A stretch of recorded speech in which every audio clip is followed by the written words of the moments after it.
سب سے پہلے ہے نیت. انما الاعمال بالنیات وانما لکل امرئ ما نوى. آپ دیکھیے کہ نیت نماز شروع کرنے سے پہلے بھی ضروری ہے اور اوور آل بھی نماز پڑھنے کی نیت بڑی ضروری ہے. جو لوگ یہ نیت رکھتے ہیں نا کہ میں نماز پڑھوں گی، وہ پھر اس کا اہتمام بھی کرتے ہیں، وہ اس کی شرائط بھی پوری کرتے ہیں، وہ وقت کی پابندی بھی کرتے ہیں، ان کو کسی کو کہنا نہیں پڑتا، وہ سیلف موٹیویٹڈ ہوتے ہیں.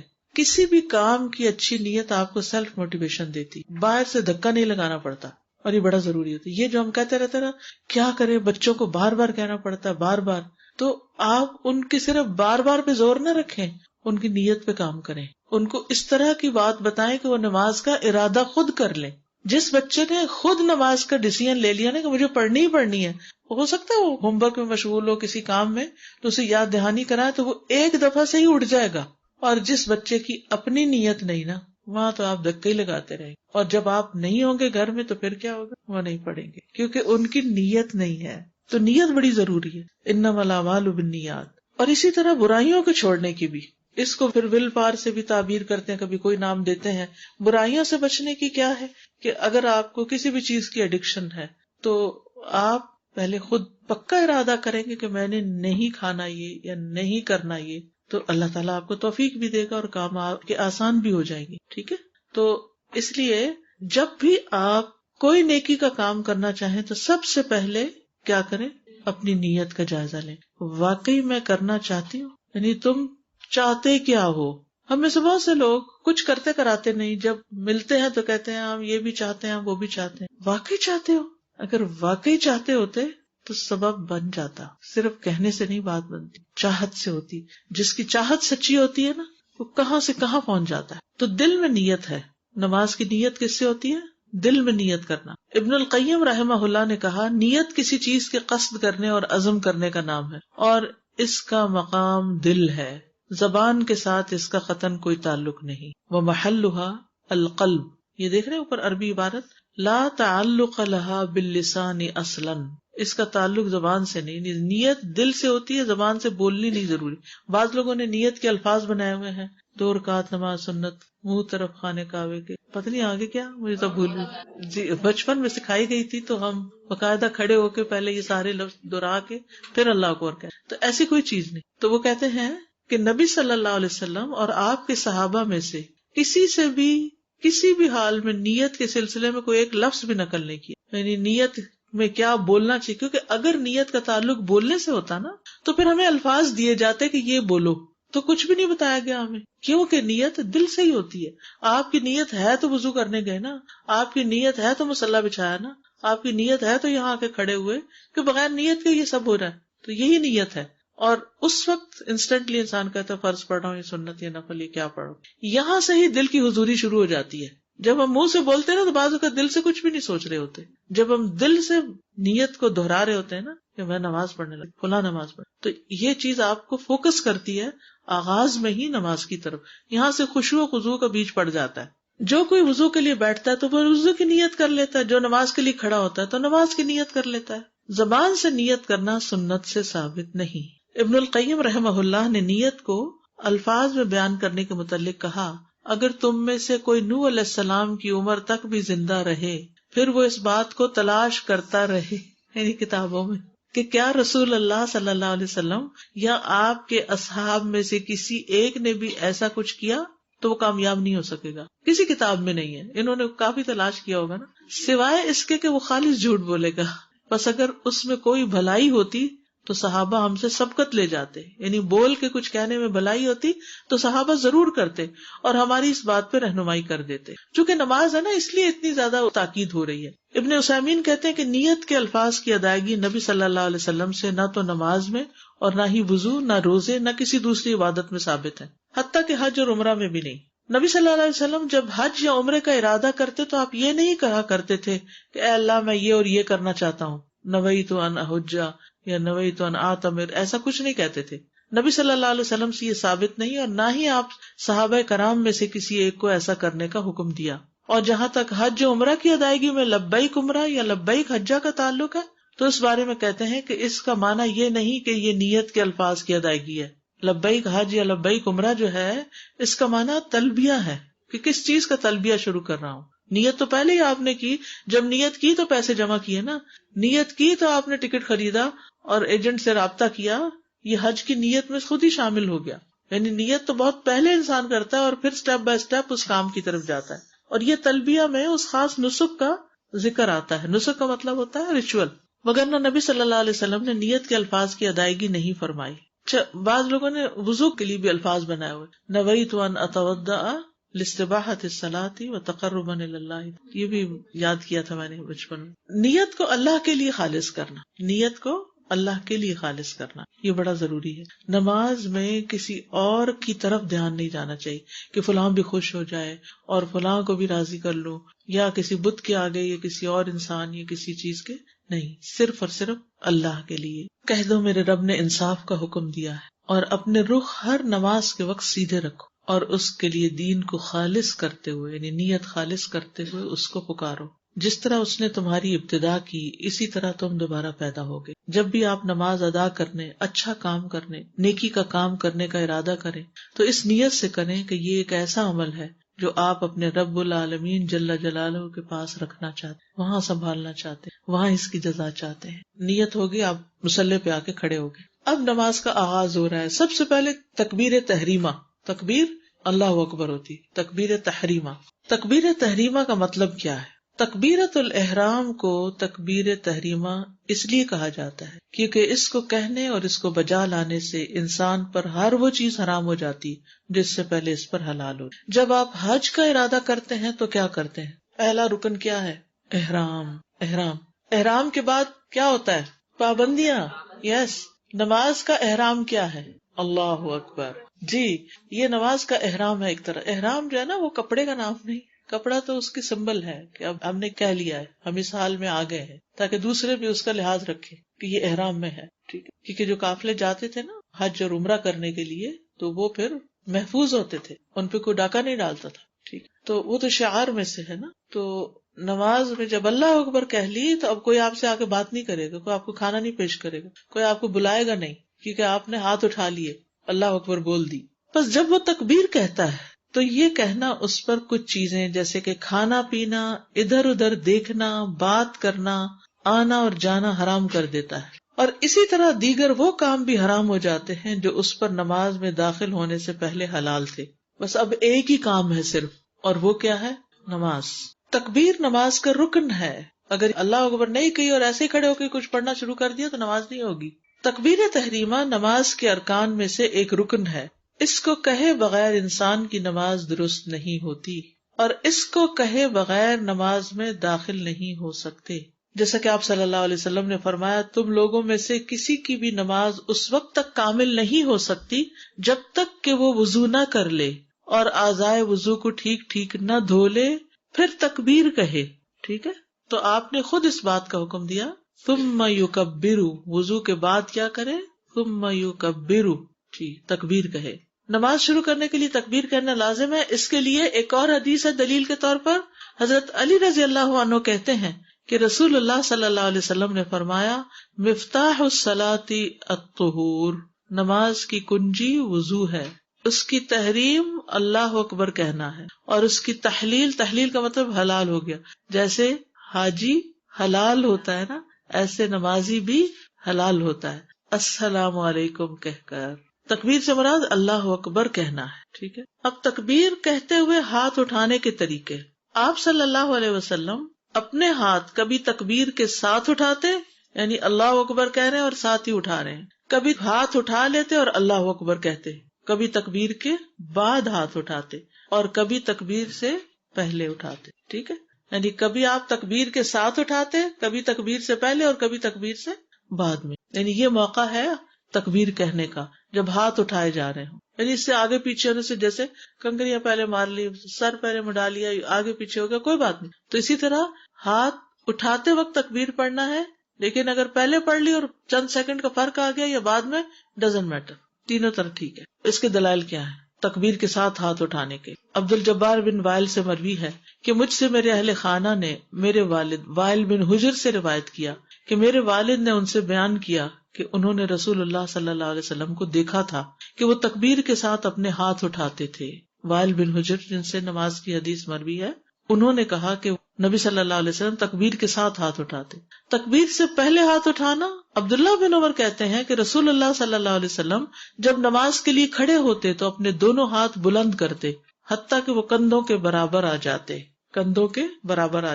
پھر اللہ اکبر کہتے. یعنی وسعت ہے اس میں. عبد الجبار بن وائل سے روایت ہے، وہ کہتے ہیں میں لڑکا تھا اور اپنے والد کی نماز کو نہیں سمجھتا تھا، تو مجھے وائل بن علقمہ بن وائل نے میرے والد وائل بن حجر کے بارے میں بیان کیا. انہوں نے کہا جب رسول اللہ صلی اللہ علیہ وسلم نماز میں داخل ہوتے تو رفع الیدین کرتے پھر تکبیر کہتے. تو یہ دو حدیثیں کیا بتاتی ہیں کہ آپ پہلے ہاتھ اٹھاتے اور پھر تکبیر کہتے. تکبیر کے بعد ہاتھ اٹھانا. ابو قلابہ سے روایت ہے کہ انہوں نے مالک بن حویرث رضی اللہ عنہ کو دیکھا جب وہ نماز پڑھتے تو اللہ اکبر کہتے پھر اپنے دونوں ہاتھ اٹھاتے. انہوں نے بیان کیا کہ رسول اللہ صلی اللہ علیہ وسلم ایسا ہی کیا کرتے تھے. ہاتھوں کی انگلیاں سیدھی رکھنا. ہاتھوں کی انگلیاں سیدھی رکھنا. آپ صلی اللہ علیہ وسلم ہاتھ اس طرح اٹھاتے تھے کہ آپ کی انگلیاں لمبی ہوتی نہیں. ایسے نہیں ہاتھ اٹھانے. دیکھ رہے میرے ہاتھوں کو کیسے اٹھانے، یعنی مٹھیاں بند نہیں، مٹھی کھول کے انگلیاں سیدھی کر کے اور اسٹریٹ بھی ہو.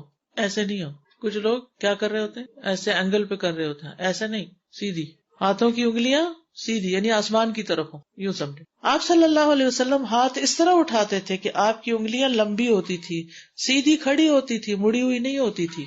نہ ہی ان میں فاصلہ ڈالتے نہ ملا کے رکھتے، یعنی یوں بھی نہیں کھول کے رکھتے تھے اور یوں بھی نہیں کرتے تھے، نہ بہت کھول کے نہ بہت اکڑا کے، بلکہ نارمل طریقے سے سیدھی کھلی ہوئی. ابو ہریرہ رضی اللہ عنہ سے مروی ہے، کہتے ہیں کہ رسول اللہ صلی اللہ علیہ وسلم جب نماز میں داخل ہوتے تو اپنے ہاتھ کی انگلیاں سیدھی کر کے اٹھاتے، یعنی ان کو لمبا رکھتے، مڑی ہوئی نہ ہوتی، نہ زیادہ کھولنا نہ ملانا. سعید بن سمان کہتے ہیں ابو ہریرہ رضی اللہ عنہ ہمارے پاس مسجد بنو زریق میں تشریف لائے. انہوں نے کہا کہ رسول اللہ صلی اللہ علیہ وسلم 3 کام کیا کرتے تھے، لوگوں نے ان پر عمل کرنا چھوڑ دیا. ان میں سے ایک یہ ہے کہ جب آپ نماز کے لیے کھڑے ہوتے تو یوں کرتے، اور ابو عامر نے اپنے ہاتھ کے ساتھ اشارہ کیا، نہ انگلیوں کو کھولا نہ ہی انہیں بہت زیادہ ملایا، بس درمیانہ. ہو سکتا ہے آپ میں سے کوئی سوچ رہا ہو کہ یہ باتیں کوئی کرنے کی، ہر کام کا ایک پروٹوکول ہوتا ہے اور ہر کام کا ایک خاص طریقہ ہوتا ہے. جب ایک عورت کی شادی ہوتی ہے، اب تو شادی کے بغیر بھی بیوٹی پارلر جاتی ہے اور وہ تیار ہو رہی ہوتی ہے تو کتنی دیر لگتی ہے اور کتنی چیزوں کا خیال رکھا جاتا ہے. چھوٹی چھوٹی باتوں کا خیال رکھا جاتا ہے، کتنی چھوٹی چھوٹی. اگر ایک ایکسٹرا بال بھی نظر آ رہا ہو کہیں تو اس کو بھی، سب کو ایک بال آنے اس سے کیا فرق پڑتا ہے، وہی تو زیادہ چبھتا ہے. لوگ صاف منہ نہیں دیکھتے، وہ ایک بال ضرور دیکھیں گے کہ یہ بال بڑا ہوا ہے. تو اللہ کے حضور جا رہے ہیں تو پوزیشن تو ٹھیک ہونی چاہیے نا. اور پھر اس میں آپ دیکھیے کہ جیسے یہ بیان کرنے سے کتنی سہولت ہے کہ نیچرل وے میں رہو. اب اگر یوں کر کے کوئی پڑھ رہا ہے تو عجیب سے لگتا ہے نا، اور اگر یوں کر کے پڑھا ڈھیلا سا تو بھی غفلت کی علامت ہے، یہ اکڑ کی علامت ہے، غفلت کی علامت ہے. نارمل رہو، نیچرل رہو. اس سے ہمیں زندگی گزارنے کے اور طریقے بھی پتہ چلتے ہیں. نہ تو بہت تصنع اور تکلف کرو اور نہ ہی اپنے آپ کو مشقت میں ڈالو اور نہ ہی اتنے ڈھیلے بن جاؤ، اعتدال میں رہو. پھر کندھوں تک ہاتھ اٹھانا. سالم اپنے والد سے روایت کرتے ہیں، وہ کہتے ہیں میں نے رسول اللہ صلی اللہ علیہ وسلم کو دیکھا جب آپ نماز شروع کرتے تو اپنے دونوں ہاتھ اٹھاتے حتیٰ کہ وہ آپ کے کندھوں کے برابر آ جاتے اس طرح. یا پھر کانوں تک ہاتھ اٹھانا، تھوڑا اور اوپر لے آنا. وائل بن حجر سے مروی ہے، کہتے ہیں کہ میں نے کہا میں ضرور رسول اللہ صلی اللہ علیہ وسلم کی نماز دیکھوں گا کہ آپ کیسے پڑھتے ہیں. انہوں نے کہا چنانچہ رسول اللہ صلی اللہ علیہ وسلم کھڑے ہوئے، قبلے کی طرف رخ کیا، اللہ اکبر کہا، پھر اپنے دونوں ہاتھ اٹھائے حتیٰ کہ آپ کے کانوں کے برابر آ گئے. یعنی اگر تھوڑا نیچے ہو گیا، تھوڑا اوپر ہو گیا تو کوئی یہ نہیں کہ سر سے اوپر کر لے، اس کی اجازت نہیں ہے. اور اس میں بھی آپ دیکھیں نا کمفرٹیبل انسان کہاں ہے، درمیان میں ہی کمفرٹیبل ہے نا. جب بہت اونچا جاتا ہے تب بھی مشقت ہے. یعنی دین نے ہمیں جو طریقے سکھائے ہیں ان میں سہولت ہے، عمومی طور پر ایکسیپشنل کیس پر کم رہ جاتے ہیں، مشکلات سے بچایا ہمیں. نبی صلی اللہ علیہ وسلم کا اونچی آواز سے تکبیر کہنا، کیونکہ آپ نماز کی امامت کراتے تھے، آپ تکبیر اونچی آواز میں کہتے یہاں تک کہ پیچھے والے آپ کی آواز سن لیتے. اس سے ہی پتہ چلتا ہے کہ مؤذن کو اس بات کا خیال رکھنا چاہیے، یعنی بلند آواز سے کہنا چاہیے اللہ اکبر، تاکہ یہ نہ ہو، کیونکہ بعض اوقات ایسا ہوتا ہے کہ امام صاحب مائک آن کرنا بھول جاتے ہیں اور اللہ اکبر بھی اس طرح کرتے کہ پیچھے والے کھڑے ہی رہتے کہ پتہ نہیں نماز کب شروع ہوگی. جب دوسری اللہ اکبر ہوتی ہے رکوع میں جانے کی تو ہو جاتا او رکعت ہی مس ہو گئی. تو امام کو ان چیزوں کا لحاظ رکھنا چاہیے. جابر سے روایت ہے کہ رسول اللہ صلی اللہ علیہ وسلم بیمار پڑ گئے اور ہم نے آپ کی اقتداء میں نماز پڑھی جبکہ آپ بیٹھے ہوئے تھے اور ابو بکر آپ کی تکبیر لوگوں کو سنا رہے تھے. اس سے یہ بھی پتہ چلتا ہے کہ اگر امام کی آواز ذرا کم ہے اور کراؤڈ بڑا ہے تو ذرا پیچھے سے کوئی اس تکبیر کو دوہرا دے تاکہ سب سن لیں. حرم میں آپ نے دیکھا ہوگا کہ ہمیشہ پیچھے سے رپیٹ ہوتی. تو ایک دفعہ میں نے سوچا کہ اس تکلف کی کیا ضرورت ہے، مائک ہے، سب کو سنائی دے رہی ہے آواز. لیکن پھر مجھے سمجھ آئی کہ ایک دن یہ ہوا کہ جگہ قریب نہیں ملی تو کافی دور کھڑے ہونا پڑا. اب اس میں پہلی تکبیر نہیں سنائی دے رہی تھی، وہ دوسری ہی سنائی دے رہی تھی. تو بعض اوقات اینگل ایسا ہوتا ہے، بعض اوقات اسپیکر خراب ہو جاتا ہے، بعض اوقات آواز ایک دم دھیمی ہو جاتی ہے اور امام جو ہوتا ہے وہ تو اللہ اکبر کہہ دیتا ہے اور وہ پیچھے والا کیا کرتا ہے، اللہ لمبا کر کے کرتا ہے، تو وہ سنائی دے جاتی ہے، پھر تو نماز خراب نہیں ہوتی. تو اس کی بھی دلیل ہمیں یہاں سے ملتی ہے. عام گھر میں ہر وقت ایسا کرنے کی ضرورت نہیں ہے کہ 2 لوگ نماز پڑھ رہے ہیں، لیکن یہ کہ جہاں کراؤڈ زیادہ ہو وہاں چاہے اسپیکر بھی ہو پھر بھی کر دینے میں کوئی حرج نہیں. لوگوں کو فیسیلیٹیٹ کرنا اصل مقصد ہے. امام کے بعد مقتدی کا آہستہ تکبیر کہنا. ابو سعید سے مروی ہے، رسول اللہ صلی اللہ علیہ وسلم نے فرمایا جب امام اللہ اکبر کہے تو تم بھی اللہ اکبر کہو. یعنی جو فالوورز ہیں، مقتدی ہیں، وہ آہستہ سے اللہ اکبر کہیں. اگر وہ سارے بھی زور سے آمین کی طرح اللہ اکبر کہیں گے تو کیا ہوگا؟ ہم تو خواتین ہیں، خیر ہے، لیکن جنرلی پتا تو ہونا چاہیے نا، اگر کوئی کر رہا ہو تو اس کو روکا جا سکے. اس کی وجہ یہ ہے کہ مثلاً اگر مسجد میں زور زور سے اللہ اکبر کی آواز آنے لگے تو آپ کو پتا ہے نا کہ پھر نیبر گھبرا کے باہر آ جائیں گے کہ شاید ہم پہ اٹیک ہونے لگا. کیونکہ افسوس کے ساتھ کہنا پڑتا ہے کہ اللہ کے نام کو، وہ بھی اللہ کی بڑائی کو، ایسے مقاصد کے لیے استعمال کیا گیا کہ جس سے دوسرے لوگ جو ہیں وہ ان الفاظ سے ہی گھبرا گئے. حالانکہ اللہ اکبر اتنا خوبصورت کلمہ، تو اس میں بڑی بھلائی ہو گئی کہ آمین کا تو اونچا کہنا لازم کیا لیکن اللہ اکبر کا نہیں. مقتدی کا سکوت اختیار کرنا. مقتدی کون ہوتا ہے؟ پیچھے والا، یعنی وہ آرام سے چپ ہو کے نماز پڑھے. زید بن ارقم سے روایت، انہوں نے کہا ہم نماز میں بات چیت کر لیا کرتے. ایک آدمی نماز میں اپنے ساتھی سے گفتگو کر لیتا جو اس کے پہلو میں کھڑا ہوتا، یہاں تک کہ یہ آیت نازل ہوئی وَقُومُوا لِلَّهِ قَانِتِينَ، اور اللہ کے لیے فرما بردار ہو کر کھڑے رہو. تو ہمیں خاموش رہنے کا حکم دیا گیا اور ہمیں گفتگو کرنے سے روک دیا گیا کہ آپس میں باتیں نہ کریں. بعض اوقات دیر سے آتے ہیں یا کچھ، تو اس وقت بھی پیچھے سے آتے ہوئے باتیں کرتے ہوئے نہیں آنا چاہیے. نماز کے اندر تو خیر ہے ہی، یعنی پہلے ابتدا میں کیا تھا، اللہ اکبر کے بعد جیسے کلاس میں ہم شروع کر دیتے ہیں نا، کوئی سوال کرتا ہے تو وہ 2 لوگ آپس میں بول رہے ہیں، وہ 2 آپس میں، تو یہی حال تھا نماز کا بھی. نماز کے لیے اللہ اکبر امام نے کی اور پیچھے وہ ادھر ہو جاؤ، ادھر ہو جاؤ، آگے ہو جاؤ، پیچھے ہو جاؤ، تو باتیں شروع ہو جاتی. پھر بعد میں منع کر دیا گیا کہ بولنا نہیں. ٹھیک ہے، یہ نماز کا حصہ ہے، سکوت، خاموشی. دنیا کی بات کوئی نہیں کرنی. نماز کے اندر کی بھی چیزیں بھی آہستہ اور دنیا کی بات بھی نہیں. جسٹ فار کلیئرٹی استاذہ جی، یہ جو پوائنٹ تھا کہ امام کے بعد مقتدی کا آہستہ تکبیر کہنا، تو جس اس لیے کہ جب ہم مقتدی ہیں تو بھی ہمیں تکبیر کہنا ہے. بعض لوگ یہ نہ سمجھیں کہ امام کا اللہ اکبر کہنا ہمارے لیے کافی ہو گیا، یعنی اس لحاظ سے جی، یعنی اس پوائنٹ کا دونوں طرف سے آ رہا تھا نا، وہ جو ریڈ کیا ہوا تھا انہوں نے. میرے تصور میں آیا کہ اگر یہ طریقہ نہ سکھایا جاتا تو حرم میں جب لوگ نماز پڑھتے ہیں کیسی افراتفری ہوتی، کس قدر شان اور کتنی خوبصورتی نظر آتی اس عبادت میں. ایک اللہ اکبر کہا اور صفیں بن گئی اور ایک طریقے سے کھڑے ہو گئے، اور یہی حال مسجدوں میں ہوتا ہے. اور جہاں لوگ اس چیز کا اہتمام نہیں کرتے یا معلوم نہیں ہوتا ان کو، تو صفوں میں پھر ہلچل بھی ہوتی ہے اور آوازیں بھی آتی ہیں جس سے دوسرے لوگوں کی نماز متاثر ہوتی. تو اللہ نے بڑی خوبصورت طریقے سے عبادت سکھائی. بالکل.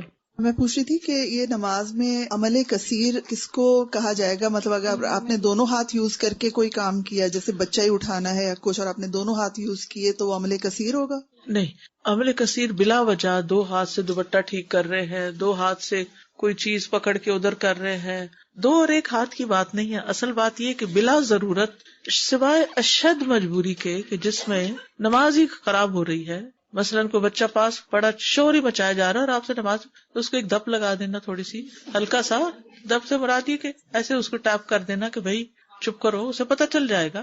یا بچہ ایک رو رہا ہے اور اب نماز مغرب کی ہے، وقت جا رہا ہے.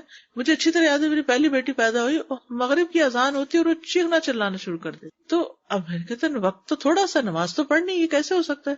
اب یہ بھی دل نہیں چاہتا کہ انسان پھینک کے تو خود نمازیں پڑھتا رہے اور وہ ہلکان ہو جائے.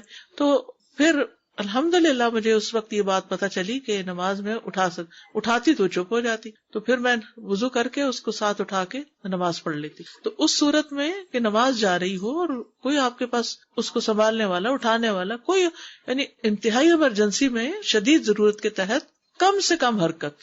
مطلب کبھی ایسا ہوتا ہے کہ آپ جیسے دوپٹہ ہی صحیح کرنا ہے، آپ کا اتر گیا ہے کچھ، تو آپ اگر اس کو ایک ہاتھ سے کریں گے تو آپ کو کافی گھنٹے لگیں گے اس کو کرنے میں، لیکن اگر آپ دونوں ہاتھ یوز کریں گے تو فٹافٹ سے وہ ہو جائے گی. تو اس میں دونوں ہاتھ یوز کرنے اوکے ہیں؟ جتنا بچ سکے اتنا ہی بہتر ہے. چاہے جلدی کی بات نہیں ہے، لیکن یہ ہے کہ جتنا بچ سکے. ایک چیز اور پوچھنی تھی کہ جیسے نماز میں صف آپ کی برابر والا جو بندہ ہے وہ ہٹ کے پرے کھڑا ہوا ہے، تو آپ اس کو ہلکا سا لائک یوں کر کے کھینچ سکتے ہیں اپنی طرف؟ جی کھینچ سکتے ہیں، کھینچ سکتے ہیں. استاذہ مجھے ایک سوال پوچھنا تھا کہ بعض اوقات ہم نماز پڑھیں یا کوئی بچہ آواز دیتا ہے تو ہم اونچی آواز میں تو تلاوت کر لیتے ہیں 1 سیکنڈ کے لیے یا کھنکھار دیتے ہیں. جی ٹھیک ہے. تو اس سے نماز پہ فرق تو نہیں پڑتا؟ نہیں، کوئی نہیں پڑتا. نماز کے دوران جیسے بچے کبھی پوچھ رہے ہوتے ہیں کہ یہ کام کرنا ہے، یہ کرنا ہے، تو ہم کر دیتے ہیں. نہیں وہ نہیں کرنا. تو نہیں کرنا چاہیے. اسی آیت کو اونچا پڑھ لیں، لیکن کوئی اور آواز نہیں نکال سکتے. جی استاذ السلام علیکم. آپ نے کہہ رہے تھے نا یہ چھوٹی چھوٹی باتیں بتانے کی کیا ضرورت تھی، اگر یوں ہاتھ نہیں بتائے تو. اب آپ دیکھیں ہم تھوڑے سے لوگ ہیں اور اگر ہمیں صرف یہی حکم دیا جاتا کہ اللہ اکبر کہنا ہے تو میں سمیت پتہ نہیں کوئی اللہ اکبر کوئی الگ رکھتا، کتنے طریقے ہو جاتے. تو ان باتوں کو بتانے سے کتنی الحمدللہ آسانی ہو جاتی. چلیے آگے چلتے ہیں. نماز کا طریقہ یہ ہے قیام. قیام کا مطلب ہوتا ہے کھڑے ہونا. قیام کا وجوب. قیام نماز کا رکن ہے. قیام نماز کے ارکان میں شامل ہے. اور کیا ارکان میں شامل تھا؟ تکبیر تحریمہ. جی تو قیام بھی ایسے ہی ہے جسے ادا کرنا واجب ہے. چنانچہ جو شخص قیام کرنے کی استطاعت رکھتا ہے اس کے لیے جائز نہیں کہ وہ بیٹھ کر نماز پڑھے. جو شخص کھڑا ہو سکتا ہے اس کے لیے جائز نہیں کہ وہ بیٹھ کے نماز پڑھے. لیکن جو شخص کسی بیماری، بڑھاپے یا کھڑے ہونے سے شدید مشقت حاصل ہونے کی بنا پر قیام کی ادائیگی سے عاجز نہیں ہو سکتا تو اس کے لیے زمین یا کرسی پر بیٹھ کر نماز ادا کرنا جائز ہے. اب آپ اگر کچن میں 2 گھنٹے کھڑے ہو سکتے ہیں تو نماز میں 5 منٹ کیوں نہیں کھڑے ہو سکتے؟ اگر آپ لانڈری کھڑے ہو کے کر سکتے ہیں، اگر آپ بازار کھڑے ہو کے جا سکتے ہیں، اگر آپ گھر کی صفائی ہر چیز کھڑے ہو کے کر رہے ہیں، تو نماز ہی میں کیوں بیٹھ جاتے ہیں؟ کیا وہ تھکاوٹ اتارنے کی جگہ ہے؟ وہ اللہ کے حضور حاضر ہونے کا مقام ہے. تو فرض نماز میں خاص طور پر، نوافل وغیرہ نبی صلی اللہ علیہ وسلم نے خود بھی بیٹھ کر پڑھے، سواری پر بھی بیٹھ کے پڑھے، اور ویسے بھی بیٹھ کر ادا کرنے کی رخصت ہے. لیکن فرض کے لیے قیام فرض ہے. قرآن میں اور درمیانی نماز کی خصوصاً، اور اللہ کے لیے فرما بردار ہو کر کھڑے رہو. قومو، یہ حکم کہاں ہے؟ قرآن میں ہے. قومو، کھڑے ہو جاؤ، کھڑے ہو کر پڑھو. پھر نبی صلی اللہ علیہ وسلم نے قیام کا حکم دیا.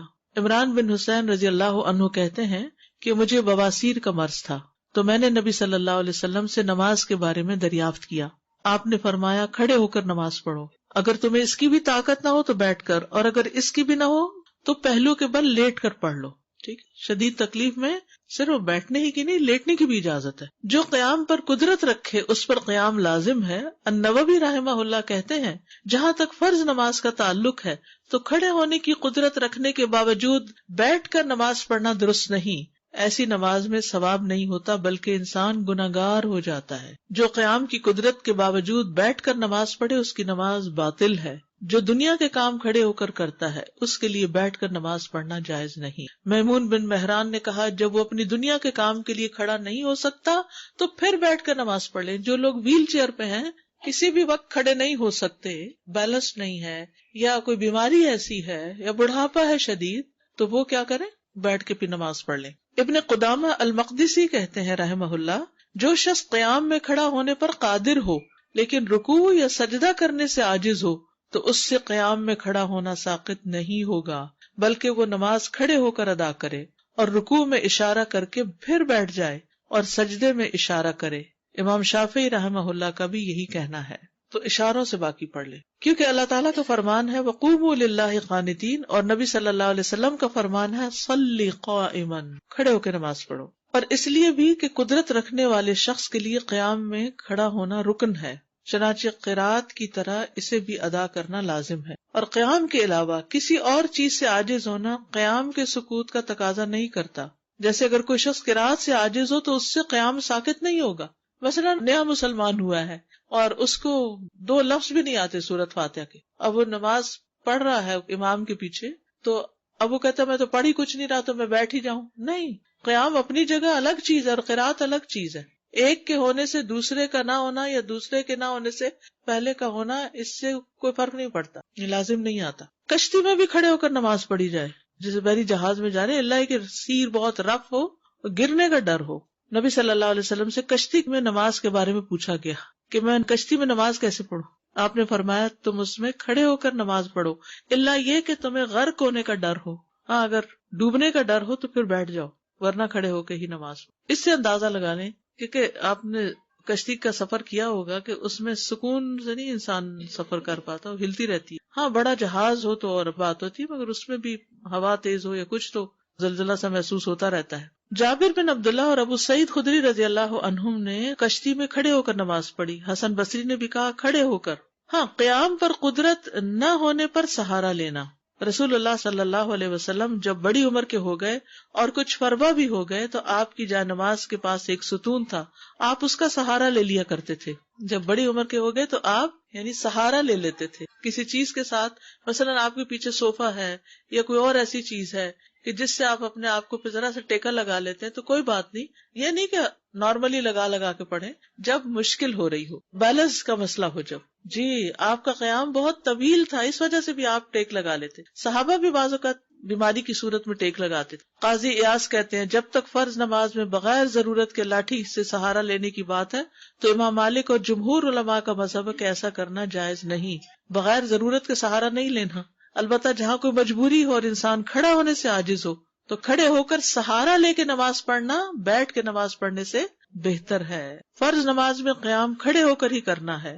ام سلمہ رضی اللہ عنہا فرماتی ہیں قسم ہے اس ذات کی جس کے ہاتھ میں میری جان ہے، رسول اللہ صلی اللہ علیہ وسلم مرض الموت میں فرض نمازوں کے علاوہ اکثر نمازیں بیٹھ کر ادا کیا کرتے تھے حتیٰ کہ آپ وفات پا گئے. فرض نمازوں کے علاوہ مرض الموت میں جس میں آپ فوت ہوئے تھے بالکل آخری عمر میں کھڑے نہیں ہو سکتے تھے تو اکثر نمازیں بیٹھ کر ہی ادا کی تھی. نفل نماز میں بیٹھنے کی رخصت عام حالات میں بھی. حضرت عائشہ سے روایت انہوں نے فرمایا میں نے رسول اللہ صلی اللہ علیہ وسلم کو رات کی نماز ہمیشہ کھڑے ہو کر پڑھتے دیکھا حتیٰ کہ آپ عمر رسیدہ ہو گئے، تب آپ بیٹھ کر نماز پڑھنے لگے حتیٰ کہ جب 40 یا 30 آیتوں کے برابر قرات رہ جاتی تو قیام کرتے قام فقرأها وسجد. یعنی کیا مطلب ہے، پہلے جیسے کھڑے ہو کے سورۃ فاتحہ وغیرہ پڑھی، پھر کچھ لمبی پڑھی، پھر تھک گئے بیٹھ گئے، پھر کھڑے ہو کر باقی پڑھی اور پھر رکوع میں چلے گئے. مریض کے لیے بھی کھڑے ہو کر نماز پڑھنا افضل ہے. عمران بن حسین سے روایت ہے جو مرض بواسیر میں مبتلا تھے، انہوں نے کہا کہ میں نے رسول اللہ صلی اللہ علیہ وسلم سے آدمی کے بیٹھ کے نماز پڑھنے کے متعلق دریافت کیا تو آپ نے فرمایا اگر وہ کھڑے ہو کر نماز پڑھے تو افضل ہے، اور اگر بیٹھ کر نماز پڑھے تو اسے کھڑے ہو کر نماز پڑھنے والے کے ثواب سے آدھا ثواب ملے گا، آدھا ثواب ہوگا. جیسے نوافل وغیرہ ہم ویسے چلو نہ ہونے سے بہتر ہے پڑھ لیتے تو آدھا ثواب ہوگا، اور جو لیٹ کر نماز پڑھے گا اسے بیٹھ کر نماز پڑھنے والے سے بھی آدھا ثواب ملے گا. تو پھر انسان کہتا پڑھ تو رہے ہی ہیں زیادہ ہی ثواب لے لیں. بیماری یا تکلیف کی وجہ سے بیٹھ کر نماز پڑھنے کی اجازت. وائل بن حجر سے روایت ہے انہوں نے فرمایا میں نے نبی صلی اللہ علیہ وسلم کو دیکھا کہ آپ نے اپنے دائیں پہلو پر بیٹھ کر نماز پڑھی، اس وقت آپ بیمار تھے. حضرت عائشہ رضی اللہ عنہا فرماتی ہیں میں نے نبی صلی اللہ علیہ وسلم کو 4 زانوں بیٹھ کر نماز پڑھتے ہوئے دیکھا. 4 زانوں کیسے بیٹھتے ہیں؟ جیسے پلتی مارتے، کراس لیگز. چلیے آج کے لیے اتنا ہی کافی ہے. جزاکم اللہ خیرا. سبحانک اللہم و بحمدک اشہد ان لا الہ الا انت استغفرک و اتوب الیک. السلام علیکم و رحمۃ اللہ.